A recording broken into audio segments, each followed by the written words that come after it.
사람은 다 복받기는 원하지만 그것이 마음대로 안 되기 때문에 어려운 것이죠. 내 몸을 내 마음대로 내가 살 수는 있지만 그러나 내 인생은 내 마음대로 할 수가 없기 때문에 그렇습니다. 우리 인생의 주관자는 내가 아니고 하나님이시기 때문에 내 뜻대로 안 되는 것이죠.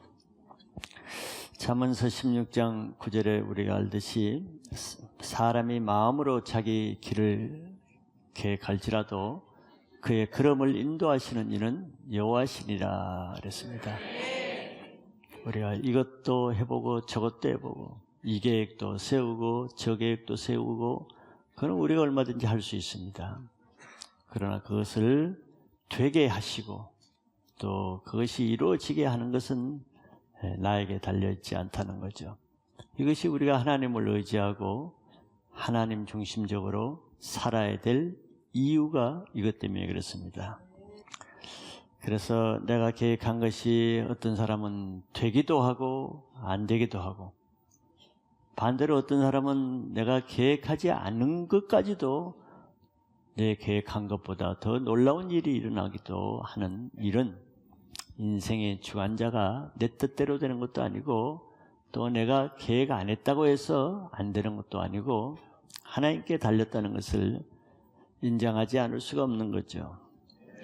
실제로 우리 주위에 어떤 사람은 그 사람 됨됨이를 볼 때는 특출한 재능도 있고 또 은사도 있어서 정말 남을 부럽게 할 만한 좋은 조건을 가졌음에도 불구하고 실제 그 삶이 풀리지 않는 사람이 있죠. 이해가 안 되고 자기도 이해가 안 되지만 보는 사람도 이해가 안 됩니다. 저런 능력과 저런 자질을 가지고 그 사람은 왜 저렇게 초라하게 살까 그렇게 생각하죠. 왜냐하면 다 잘할 수 있는 능력을 가지고 있는데도 하는 일마다 실패하는 거죠. 자기도 이해가 안 되고 보는 사람도 이해가 안 됩니다. 또 교회 안에서도 신앙 안에서도 하나님을 섬길 수 있는 정말 좋은 은사들을 다 가지고 있음에도 불구하고 실제적으로 하나님을 위해서 그 은사를 아무것도 쓰임받지 못한 채 그냥 썩히는 사람이 있죠. 한 달란트를 땅에 묻어놓고 그 인생을 허비하는 것입니다. 그래서 이런 걸 보면 사람이 꼭 능력이 있다고 능력껏 잘 사는 것도 아니고 능력이 없고 가진 것이 없다고 해서 꼭 무능하게 사는 것만은 아니라는 것이죠. 모든 것이 하나님께 달린 것이지 사람의 자질 능력에 달린 것이 아니라는 것을 말해줍니다. 그것은 우리가 지난주에도 보셨듯이 하나님의 말씀에 대한 우리의 반응에 달렸다는 것입니다. 먼저 첫째는 복 있는 자의 모습을 비유로 설명을 하고 있습니다. 우리도 복 있는 사람, 행복한 사람은 겉모습, 특별히 얼굴만 봐도 대충 알 수가 있죠. 그래서 성경도 복 있는 사람은 나무에 비유해서 몇 가지로 설명하고 있습니다.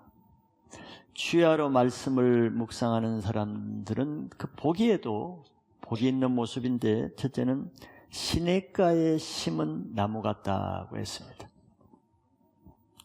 나무의 상태는 결정적으로 그 뿌리가 어디에 내리고 있는가에 많이 달렸겠죠. 어디에 심겨졌는가. 광야나 물 없는 사막에 심겨진 나무는 아무리 그 나무가 좋고 재질이 좋고 또 튼튼한 나무라 할지라도 얼마 가지 못해 그 나무는 생존 자체가 힘들 뿐더러 언제 말라 죽을지 예측할 수가 없습니다. 나무가 문제가 아니죠. 나무의 재질이 문제가 아니라 그 터가 문제입니다. 사막, 돌밭, 광야 같은 그것에서 어떤 좋은 나무도 견디기는 쉽지 않습니다. 그런 나무는 겨우 생존은 잠시 동안 하겠지만서도 잎은 마르고 뿌리는 점점 말라가고 아무 열매도 없는 겨우 생존하다가 얼마 가지 못해서 말라 죽을 것입니다. 그것이 복없는 사람들의 모습을 말하고 있고, 그러나 시냇가에 심겨진 나무는 나무가 비록 불실하고 나무 자체는 비록 좋지 않다 할지라도 시냇가에 심겨진 나무는 항상 풍성한 물 때문에 풍성하고 푸르고 건강하게 자랄 수 있습니다. 그가 심겨진 터 때문에 그렇죠. 이와 같이 우리 인생도 같다고 지금 시편 기자는 말하고 있는 것이죠. 우리 인생의 기초가 어디에 뿌리를 내리고 있는가 하는 것이 그 사람의 운명을 좌우한다는 것입니다. 아무리 그 사람 자체가 재능도 있고 자질도 있고 능력도 있고 정말 좋은 사람이라 할지라도 그것보다 더 중요한 것은 그 인생이 어디에 뿌리를 내리고 살고 있는가에 따라서 어떤 사람은 좋은 자질, 좋은 능력을 가지고도 그 터 때문에 초라하게 사는 사람이 있을 것이고, 어떤 사람은 개인적인 능력과 자질은 부족해도 심겨진 터에 따라서 창성한 인생이 되는 경우가 있다는 것입니다. 그래서 어떤 사람은 세상에 뿌리를 두고 세상 말을 따라 그렇게 사는 사람이 있죠. 그 삶은 1절에서 이미 말씀했습니다. 악인의 꾀를 따라서 죄인의 길을 가며 오만한 자의 자리에 뿌리를 내리고 사는 사람이죠. 그런 사람들 중에 악한 사람들, 오만한 사람들 중에도 얼마나 정말 좋은 은사, 좋은 자질, 뛰어난 지혜, 이런 좋은 것들을 가진 사람이 얼마나 많습니까? 그러나 그들의 인생이 왜 그렇게 됩니까? 내리는 틀을 잘못 잡고 있어요. 나무는 좋은데 터가 잘못된 데 뿌리를 내리고 있기 때문에 복음된 인생이 됩니다. 세상 것에 뿌리를 내리고 있는 사람은 세상에 좋은 것을 많이 취하기는 하겠죠. 그러나 그 영혼은 반대로 항상 핍절하고 공고하고 짜증나고 불만투성입니다. 뿌리가 문제지요. 그런 삶에는 엉겅퀴와 가시가 나올 뿐입니다. 교회를 다녀도 말씀을 기초로 살지 않는 사람은 그 영혼이 항상 메마르고 생기가 없고 기쁨이 없고 늘 축 늘어진 모습으로 다니죠. 몸은 교회를 다녀도 실제 그 영혼의 뿌리가 어디에 있는가, 그것이 문제인 것이죠. 교회를 다니면서도 실제 속뿌리를 세상에 내리고 세상 지식과 세상에 있는 사람들의 말을 하나님 말씀보다 더 깊이 듣고 모든 기초는 세상에 두면서 주일날 몸만 오기 때문에 교회를 다니나 교회를 다니지 않는 사람의 모습을 하고 다니는 것입니다. 아모스서 8장 11절에 이런 말씀이 있습니다. 주 여호와의 말씀이니라. 보라, 날이 이를지라. 내가 기근을 땅에 보내리니 양식이 없어 주림이 아니며 물이 없어 가람이 아니요 여호와의 말씀을 듣지 못한 기갈이라 그랬습니다. 오늘날 이 시대에 못 먹어서 얼굴이 핍자라고 시커멓게 된 사람이 얼마나 있습니까? 물론 그런 사람도 있겠지만 내 속에 말씀이 없는데 뭘 음식을 잘 먹는다고 보약을 먹는다고 내 영혼이 풍성해지겠습니까? 복 있는 삶을 살고자 하면은 자기 인생의 기초를 말씀의 뿌리를 내리는 복 있는 삶을 사시기 바랍니다. 두 번째는 복 있는 사람의 모습은 철을 따라 열매를 맺는다고 했습니다. 시냇가에 심은 나무는 철을 따라 열매를 맺죠. 나무의 존재 가치는 우리가 열매를 내는 데 있다 그랬습니다. 과수원에 포도나무를 주인이 심는 목적은 열매를 구하기 위해서라고 이미 우리가 말씀을 보았습니다. 근데 물이 없는 사막이나 메마른 땅에 심겨진 나무는 열매를 맺지 못하지요. 모습은 있어도 열매는 없습니다. 그러면 열매가 없으면 주인은 그 나무에 가치가 없기 때문에 잘라버린다고 했습니다. 교회는 다녀도 말씀의 뿌리가 없으면 영적인 열매는 없습니다. 변화의 열매는 없죠. 열매가 없는 신앙은 하나님을 기쁘시게 할 수도 없을 뿐더러 하나님께 아무 유익도 주지 못하고 주인에게 어떤 영광도 주지 못합니다. 그러면 결국 하나님으로부터 버려지는 인생이 되는 거예요. 우리는 교회 다니는 자체, 또 예배드리는 자체 물론 귀한 것이죠. 그러나 그것이 최종 목적은 아닙니다. 수단이죠. 교회를 다녀서 예배를 드리고 말씀을 듣는 것은 수단입니다. 무엇을 위한? 열매를 얻기 위한 수단이에요. 그래서 교회를 다니는 자체에 머무르지 아니하고 다니면 다닌 만큼 내 삶의 열매를 맺는 것을 목표로 신앙하시기 바랍니다. 그런데 어떻게 열매를 맺습니까? 요한복음 15장에도 열매는 우리가 맺는 것은 아닙니다. 포도나무 가지가 나무에 붙어 있으면 열매는 절로 맺는다고 했듯이 우리 영혼이 말씀의 뿌리를 내리고 있으면 시냇가에 심겨진 나무가 절로 과실을 맺듯이 내가 말씀 안에 뿌리를 내린 사람은 그 말씀으로 인해서 내 안에 열매가 맺어지는 것입니다. 그런데 열매가 어떻게 맺어지느냐 하면은 철을 따라 열매를 맺으며 그랬어요. 철을 따라. 철은 때를 따라 열매를 맺는 거죠. 봄에는 봄에 맞는 열매를 맺고 여름에는 여름에 해당되는 열매를 맺고 또 가을에는 가을에 해당되는 열매를 맺습니다. 그래서 그 열매로 하나님께 영광 돌리는 것이죠. 그래서 하나님의 말씀에 뿌리를 내리는 사람은 하나님의 필요한 때, 그 시즌을 따라서 그때 필요한 말씀을 통해서 필요한 열매를 맺는다는 뜻입니다. 그게 필요하죠. 지금 내가 이게 필요한데 뭐 저런 열매를 맺으면 그 별로 효과가 없겠죠. 또 전에 그 열매가 필요했는데 다 지나고 나서 지금 그 열매를 맺는다는 것은 의미가 없겠죠. 바로 철을 따라하는 것은 하나님의 카이로스, 하나님의 때, 하나님의 요구하는 때, 하나님의 필요한 때, 그때 맞는 열매를 내는 것입니다. 그게 성령을 따라 하나님의 때를 따라 사는 사람의 특징입니다. 전도해야 될 때 그때 전도해야 됩니다. 내일 해야지, 다음 달에 해야지. 자기 때를 따라 사는 거죠. 기도해야 될 때 기도해야 될 소원을 주고 기도의 말씀을 주고 그때 그 철을 따라 열매를 맺어야 됩니다.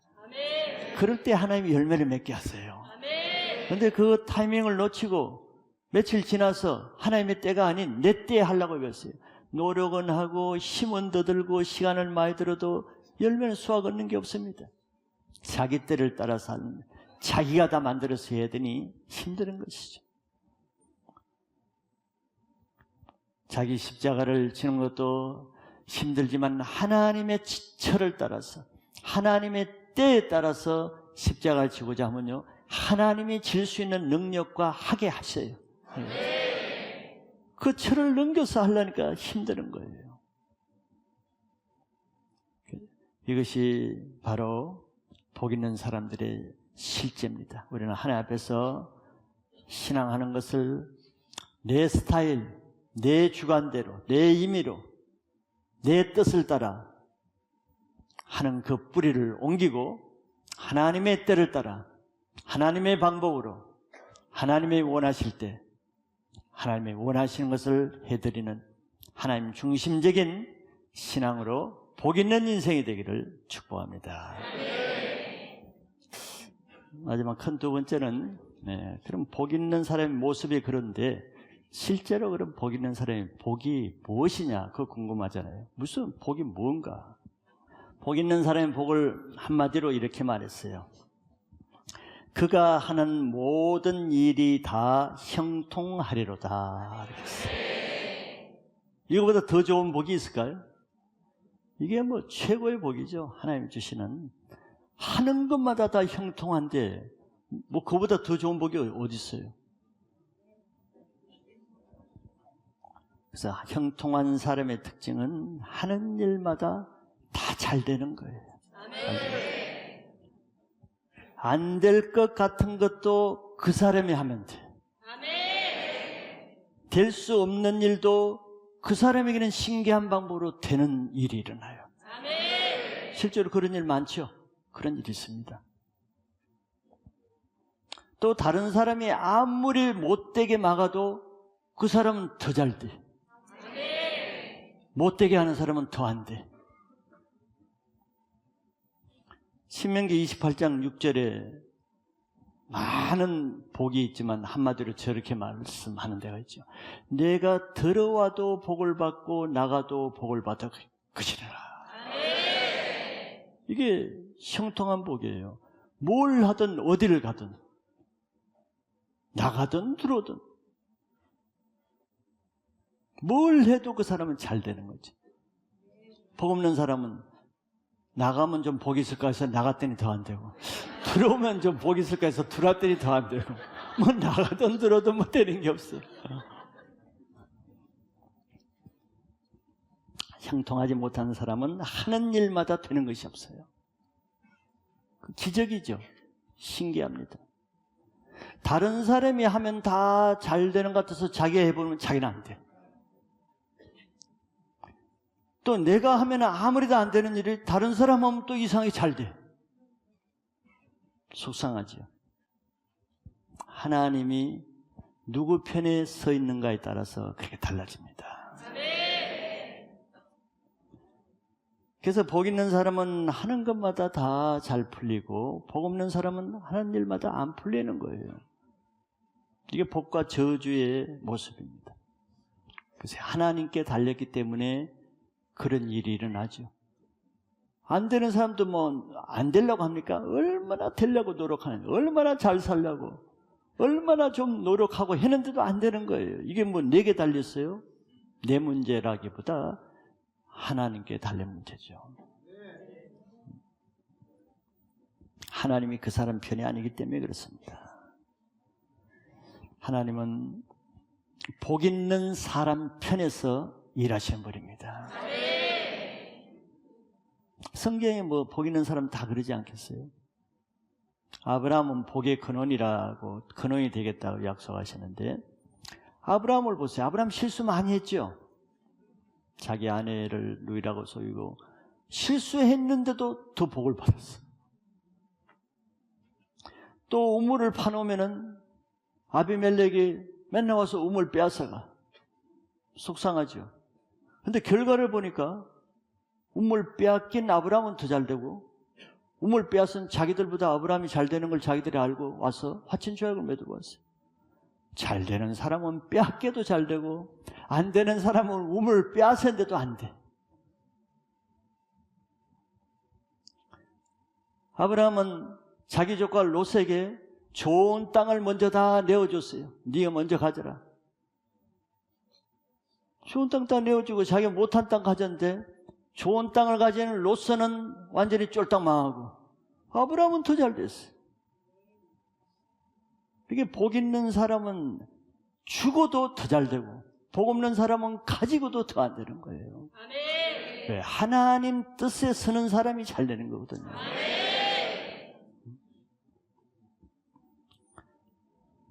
자기 꾀를 따라서 롯은 자기 꾀를 따라서 소돔과 고모라를 갔죠. 근데 아브라함은 하나님의 뜻을 따라서 양보를 했어요. 하나님 누구 편에 서겠어요?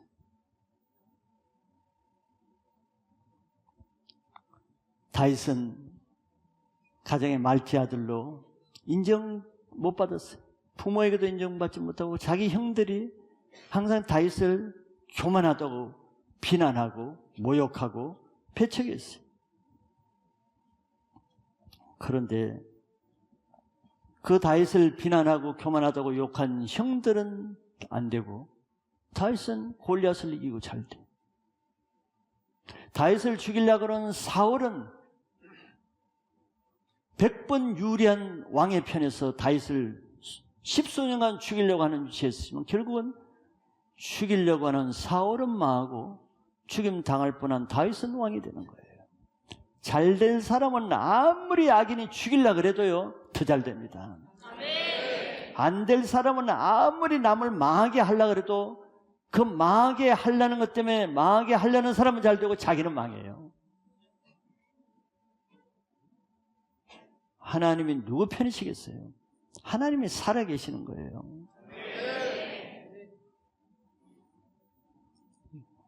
창세기 요셉도 형들의 미움을 받아서 애굽에 팔렸습니다. 배신당했어요. 형들의 안부를 물으러 그 멀리까지 찾아갔는데 반겨주기는커녕 배신당했어요. 팔렸어요. 형들이 요셉의 인생을 아주 죽이려고 했고 망하게 하기 위해서 팔린 거 아니에요. 요셉만 없으면 자기들 편할 줄 알았어요. 왜? 시기심 때문에 요셉을 팔았으니까. 근데 요셉이 못되기를 해서 팔은 형들은 더 못돼서 기곤에 살 수가 없어요. 애국까지 양식을 사러 와서 요셉 앞에 절을 하며 엎드리는 꼴이 됐고, 형들이 죽이려고 하고 애굽에 판 요셉은 죽이려고 그랬는데도 가는 곳마다 잘 되고 감옥에 가서도 잘 되고 총리가 돼서 형들의 절을 받는 위치로 하시는 분이 누구겠어요? 복은 하나님께 달린 겁니다.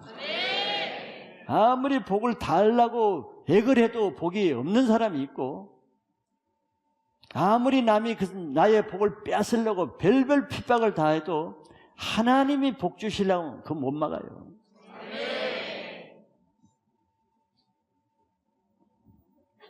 요셉이 하는 일마다 형통하게 된 이유는 여호와께서 그와 함께 했기 때문이라고 성경이 그렇게 말합니다.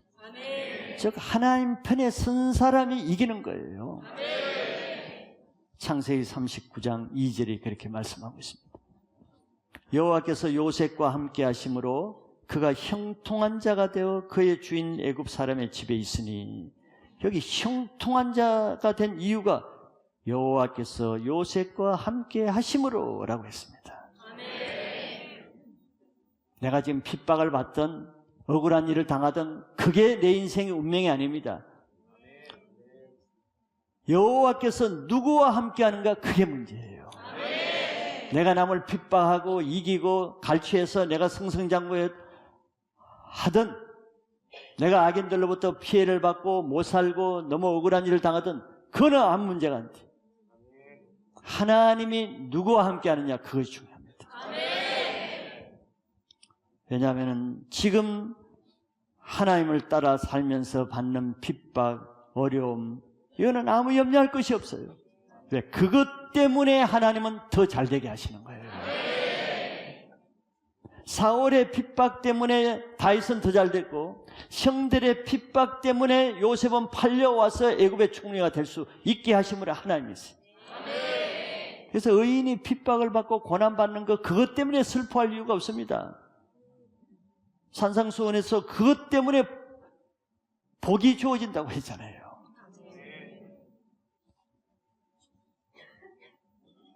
우리 인생을 형통케 하는 것은 내 자질과 능력도 아니고 내 노력과 열심이 아닙니다.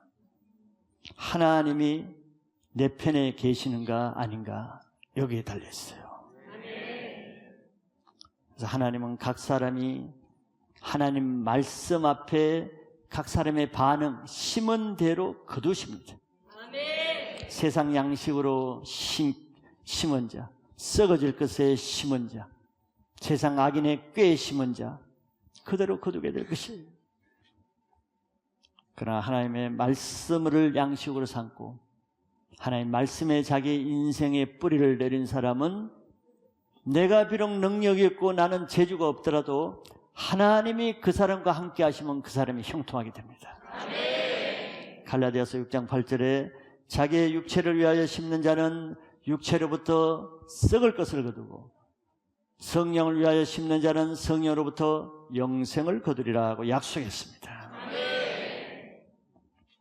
올 한 해는 하나님 말씀을 즐거워하고 주야로 그 말씀을 묵상하여서 하는 일마다 하나님이 얼마나 나를 형통하게 하시는가를 한번 체험해 보시기 바랍니다. 형통한 복이 뭔가를 여러분들이 좀 체험해 보시길 바라요. 그래서 하나님 말씀에 뿌리를 내려서 하나님의 형통한 인생이 바로 내 자신이 되시기 바랍니다.